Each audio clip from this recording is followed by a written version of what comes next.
Police अभिरक्षा में आसाराम ने किया किताब का विमोचन। यूपी के शख्स ने लिखी वंडर्स ऑफ आसाराम, चालानी गार्ड्स की लापरवाही पर सवाल।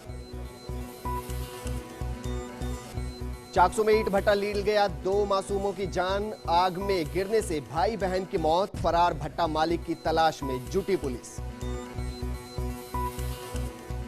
दौसा में ट्रक से टकराई स्कूली बच्चों की बस, 1 दर्जन से ज्यादा को आई गंभीर चोटें, 2 को नाजुक हालत में किया जयपुर रेफर। कोटा में कर चोरी पर इनकम टैक्स का शिकंजा, 10 करोड़ 30 लाख की अघोषित आय का खुलासा। 3 कारोबारियों के 12 ठिकानों पर छापे।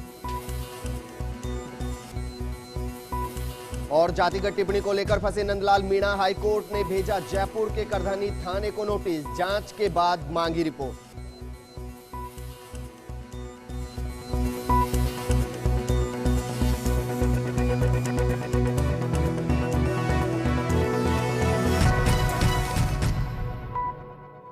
नमस्कार, आज की खबर में आपका स्वागत है और मैं विजेंद्र सोलंकी। आज देश और प्रदेश में कई बड़ी खबरें रही। आज पहली बार नीतीश कुमार ने कहा कि वो पीएम पद के लिए सबसे योग्य उम्मीदवार हैं। यूपी में नाटकीय घटनाक्रम के बीच डॉक्टर्स की हड़ताल खत्म हो गई। आज आप पार्टी और बीजेपी के बीच कुछ फसाद के बाद दिन भर पुलिस आप पार्टी के नेताओं से पूछताछ करती रही। वही बात प्रदेश की करें तो आज से माध्यमिक शिक्षा के पेपर शुरू हो गए और अलवर में पेपर खराब होने की वजह से एक छात्रा ने खुदकुशी कर ली। वहीं चाकसू में ईंट के भट्टे में गिरने से 2 मासूमों की जान चली गई। बात राजनीति की करें तो आज भाजपा प्रदेशाध्यक्ष अशोक परनामी ने गाजे बाजे के साथ अपना पदभार संभाल लिया है। अब बात करते हैं उन खबरों की जो हैं आज की खबर। सबसे पहले बात करेंगे भरतपुर में घटी उस घटना की जो बेहद दर्दनाक थी और प्रदेश भर को शर्मसार कर दिया। साथ ही बात करेंगे सियासी गणित।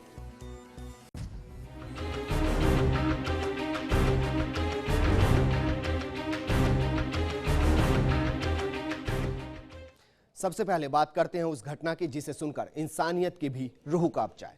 रिश्तों के सफेद दामन पर फिर से एक और दाग लगा है। हम बात कर रहे हैं भरतपुर की उस घटना की जो बेहद दर्दनाक और शर्मनाक है।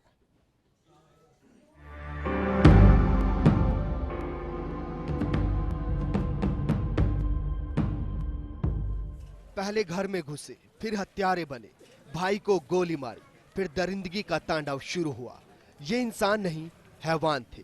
ये सब हुआ भरतपुर के गांव खदराया में, जहां एक 12 साल के मासूम ने अपनी बहनों की इज्जत बचाने के लिए अपनी जिंदगी गंवा दी, लेकिन फिर भी वो बहनों को शिकार होने से ना बचा सका। यहां कुछ लोगों ने एक मकान में घुसकर पहले तो एक 12 साल के लड़के को गोली मार दी, उसके बाद 3 नाबालिग बहनों को अपना शिकार बनाया और पूरे प्रदेश को शर्मसार कर दिया। 3 नाबालिग लड़कियां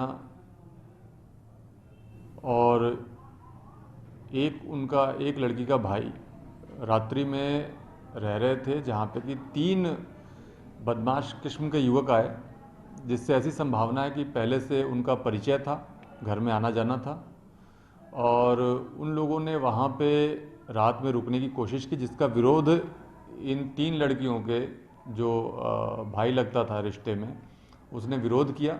विरोध करने पे जब वो तीनों लड़के नहीं माने तो कोई घर में ही उसके जो मजल लोडिंग गन पड़ी हुई थी उसको लेकर के वो आया और उसने धमकाया उन लोगों को जाने के लिए कहा वहाँ से, जिसपे कि उन 3 लड़कों ने उस गन को छीन करके वापस उस लड़के पे फायर किया, जिससे कि उसकी मृत्यु हो गई।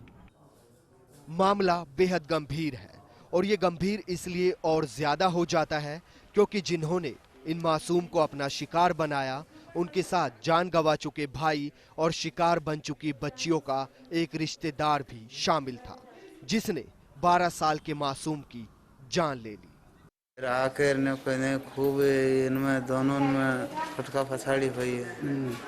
हमारा वो बच्चा हमारी बच्चा में और रिश्तेदार में दोनों में। प्रदेश में महिला मुख्यमंत्री है, महिला राज्यपाल है, फिर भी महिला सुरक्षित नहीं। तभी तो पिछले 1 साल में प्रदेश में महिलाओं के साथ हुए अत्याचारों में लगातार इजाफा हुआ है। फर्स्ट इंडिया के लिए भरतपुर से रविंद्र कटारा की रिपोर्ट। एक मासूम की जान जा चुकी है, 3 बच्चियां शिकार हो चुकी है, लेकिन घटना को 24 घंटे बीत जाने के बाद भी पुलिस की गिरफ्त से आरोपी अभी भी दूर है। मामला मंगलवार रात का है, लेकिन फिर भी अभी तक आरोपी पुलिस की गिरफ्त से दूर है, जबकि इस मामले में पीड़ित परिवार का ही एक रिश्तेदार शामिल है। साथ ही वो तीनों लोग भी जाने पहचाने हैं जिन्होंने इंसानियत को शर्मसार कर इस घटना को अंजाम दिया। फिर भी पुलिस के हाथ अभी तक हत्यारों तक नहीं पहुंचे हैं और अब इनके भाई ने पुलिस में मामला दर्ज कराया है। मृतक के छोटे भाई ने पुलिस के पास एफआईआर दर्ज कराई है, जिसमें कि युवक की हत्या करना और तीनों लड़कियों के साथ बारी बारी से बलात्कार करने की बात बताई है। इस पर रिपोर्ट दर्ज करके पुलिस अनुसंधान कर रही है। मामला दर्ज हो चुका है, लगभग 24 घंटे हो चुके हैं। पुलिस अभी भी कार्रवाई की बात कर रही है और मामले की गंभीरता को देखते हुए एडीजी क्राइम अजीत सिंह ने भरतपुर के एडिशनल एसपी केसर सिंह से मामले की जानकारी हासिल की और आरोपी की जल्द से जल्द गिरफ्तारी करने के निर्देश दिए हैं। साथ ही भरतपुर पुलिस ने मामले में पीड़िता के बयान भी करवा लिए हैं। और आज एक बड़ी टीम लेकर के यहाँ से एडिशनल एसपी केसर सिंह जी, जो कि एडिशनल एसपी एडीएफ हैं, वो उस क्षेत्र में विभिन्न स्थानों पर दबिश दे रहे हैं और लगातार दबिश का कार्य चल रहा है। एक भाई ने बहनों की इज्जत बचाने के लिए जिंदगी गंवा दी, तो दूसरा अब इंसाफ का दरवाजा खटखटा रहा है। लेकिन पुलिस अपना फर्ज निभाते हुए कब तक आरोपियों को गिरफ्तार करेगी और ऐसे मामले फिर से सामने ना आए, इसके लिए कदम उठाएगी, ये एक बड़ा सवाल है। फर्स्ट इंडिया के लिए भरतपुर से रविंद्र कटारा की रिपोर्ट। और इस पूरे मामले पर पुलिस की कार्रवाई कहां तक पहुंची, जानने के लिए जुड़ते हैं अपने संवाददाता रविंद्र कटारा के साथ। रविंद्र, जानना चाहेंगे 24 घंटे से ज्यादा हो चुके हैं, क्या पुलिस अभी तक किसी आरोपी का सुराग लगा पाई? उसको पकड़ने के लिए किस तरीके की कोशिश की जा रही है? जी विजेंद्र, मैं आपको बता दूं, अभी जो पुलिस आरोपियों तक नहीं पहुंच पाई है, लेकिन कहीं ना कहीं पुलिस को आरोपियों के सुराग मिले। जिन स्थानों पर, चिन्हित स्थानों पर दबिश दी गई है, लेकिन वहां आरोपी नहीं मिल पाए। अभी जो हमने बात की थी, जो जांच अधिकारी हैं केसर सिंह शेखावत, उन्होंने कहा कि हम जंगलों में कुछ इलाके ऐसे थे जहाँ उन आरोपियों के होने की सूचना थी, हम वहाँ गए हैं, दबिश दिए, लेकिन अभी हमको सफलता नहीं मिल पाई है। लेकिन कहीं ना कहीं पुलिस अधिकारियों का ये साफ कहना है कि कहीं ना कहीं भले ही समय लग रहा हो, लेकिन जल्द आरोपियों की गिरफ्तारी की जाएगी। जी बिल्कुल रविंद्र, आरोपियों की गिरफ्तारी की जाएगी, जाहिर सी बात है, लेकिन साथ के साथ आपसे ये भी जानना चाहेंगे, दरअसल एक आरोपी जो था वो खुद रिश्तेदार था, उसके अलावा बाकी के जो 3 आरोपी थे वो भी पीड़िता के घर पर आते जाते रहते थे। आखिर वो कौन थे? वो कितने लंबे वक्त से वहां पर आते जाते थे? जी वीरेंद्र, अगर आपको मैं पूरा मामला बताऊं तो कहीं ना कहीं जो ये सोमक्कर जाति के जो लोग हैं, इनका एक कबीला होता है जो डेरा डाले हुए थे। इन्हों के आसपास में डेरे डरे हुए थे। उनके माँ और जो बाप था वो स्थानीय, वो धौलपुर गए हुए थे। लेकिन जब वो मिलने आते थे तो उसके भाई ने ऑब्जेक्शन किया था। ऑब्जेक्शन के बाद उसको उनमें तू में भी होने की हुई थी, जिसके बाद उसको फायरिंग कर दी थी। उस बंदे की मौत हो जाती है और तीनों बहनों के साथ दुष्कर्म होने के बाद परिवार द्वारा रिपोर्ट में दर्ज की जाती है। लेकिन जब पिता से बात की गई तो पिता ने एक बच्ची के साथ दुष्कर्म होने की बात कही है। जी विजेंद्र। बिल्कुल रविंद्र, जानना चाहेंगे भरतपुर में अगर पिछले आंकड़ों की बात की जाए, पिछले 1 साल के, पिछले 2 साल के आंकड़े, तो अपराध के जो मामले हैं उनमें कितना इजाफा हुआ है, या जिस तरीके से राहुल प्रकाश ने वहां पर जिम्मेदारी संभाली है उसके बाद वहां पर जो महिलाओं के खिलाफ अत्याचार हो रहे हैं उन आंकड़ों में कमी नजर आई है? जी विजेंद्र, में अगर राहुल प्रकाश जो वर्तमान में एसपी है, अगर इनकी बात करें तो फिलहाल इनको करीब 51 दिन आज हो चुके हैं। 14 जनवरी को इन्होंने एसपी का पदभार ग्रहण किया था।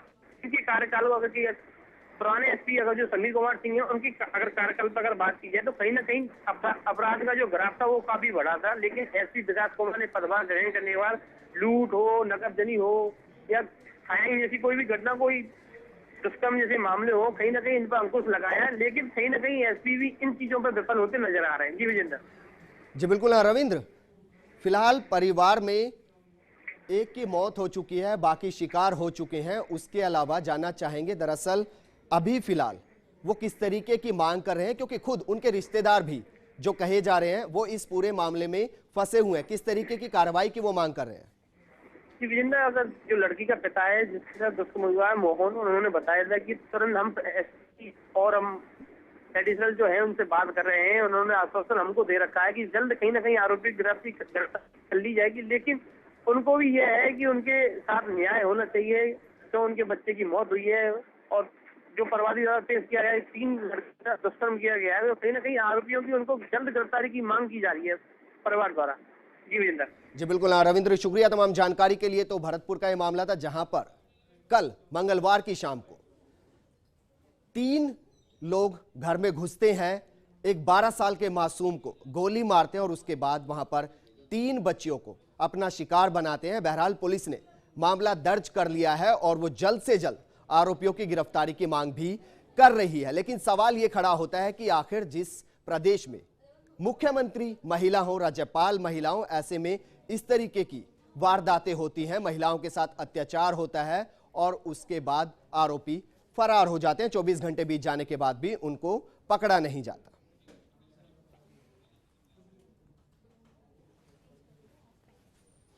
और अब इस पर बात करने के लिए जुड़ते हैं अपने संवाददाता दिनेश गौतम के साथ। दिनेश, जानना चाहेंगे पिछले 1 साल या पिछले 2 साल के अंदर महिलाओं के खिलाफ जो अत्याचार के मामले हुए हैं, दुष्कर्म के जो मामले हुए हैं, उनमें कितनी बढ़ोतरी हुई है? देखिए, अगर हम बढ़ोतरी की बात करें विजेंद्र, तो ये काफी संख्या के अंदर मामले सामने आ रहे हैं पूरे प्रदेश भर के अंदर। करीब 35 से 60% की बढ़ोतरी अगर इसको जांचा जाए, अगर आंकड़ों की दृष्टि से हम देखें तो बड़े हैं। लेकिन यहाँ हम दूसरी बात एक ये भी बताना चाहेंगे कि जहाँ पर एक दिल्ली के अंदर दुष्कर्म की जब घटना होती है, उसके बाद में पूरे देश के अंदर एक माहौल बनता है, दुष्कर्म के खिलाफ माहौल बनता है और सभी लोग सड़कों पर उतर आते हैं इस विरोध को जताने के लिए। लेकिन अब बड़ी बड़ी घटनाएं सामने आ रही है, लेकिन ना तो अब उतना विरोध रह गया है, ना विपक्षी पार्टियां भी इसको मुद्दा बना रही है और ना ही कोई लॉ एंड ऑर्डर की बात कर रहा है। तो कहीं ना कहीं ये बड़ी घातक स्थिति है। जो पीड़ित पक्ष है उसकी तरफ से कोई बोलने वाला नहीं है जी। और जो दबंग लोग हैं वो अपना काम कर जाते हैं अपने कहीं ना कहीं रसूखात के या पैसों के दम पर पूरे प्रदेश के अंदर उन्होंने दहशत फैला रखी है। जो आम आदमी है वो कहाँ जाए? तो जी बिल्कुल दिनेश, लेकिन जिस तरीके से बार बार सरकार बदली तब भी ये बात की गई कि अपराध में कमी लाई जाएगी। जब पुलिस अधिकारी से बात करते हैं वो भी कहते हैं कि आंकड़ों पर काबू पाया जाएगा, लेकिन आंकड़े लगातार बढ़ते हैं, अपराध बढ़ते हैं। महिला के लिए थाने अलग से बनते हैं, उनकी सुरक्षा के लिए अलग से फोर्स भी बनती है, लेकिन महिलाएं सुरक्षित प्रदेश में नजर नहीं आती। बिल्कुल विजेंद्र, यहाँ पर चाहे कितने ही हम प्रशासन की बात करें, खूब पहर बदल हुआ है। अभी हाल ही के अंदर पुलिस पूरे महकमे को बदल डालने वाले अंदाज के अंदर अपना काम कर रही है, लेकिन जो चीज बदलनी चाहिए, जो आंकड़े बदलने चाहिए, वो आंकड़े नहीं बदल पा रहे हैं। जिनको मदद मिलनी चाहिए उनको मदद नहीं मिल पा रही है। पुलिस में अभी भी उनकी सुनवाई नहीं हो रही है। 24 घंटे से ज्यादा का वक्त गुजर चुका है। बहुत अच्छे काबिल अफसर माने जाते हैं जो कि रेंज आईजी है भरतपुर के, अभी बिजू जॉर्ज जोसेफ, जिन्होंने कमिश्नरेट में भी काफी काम किया है, लेकिन वहां पर जाकर के शायद उनकी भी स्थिति वैसी हो गई जैसे और पुलिस वालों की। तो ये निश्चित तौर पर ये एक सकारात्मक संदेश नहीं है। जहाँ पर मुख्यमंत्री महिला हो, जहाँ पर राज्यपाल महिला हो और महिला आयोग बार बार जो पक्ष है, पीड़ित पक्ष है, वहां जाकर के उनकी सुनवाई कर रहा है, उनको न्याय दिलाने की बात कर रहा है, लेकिन न्याय मिल नहीं पा रहा।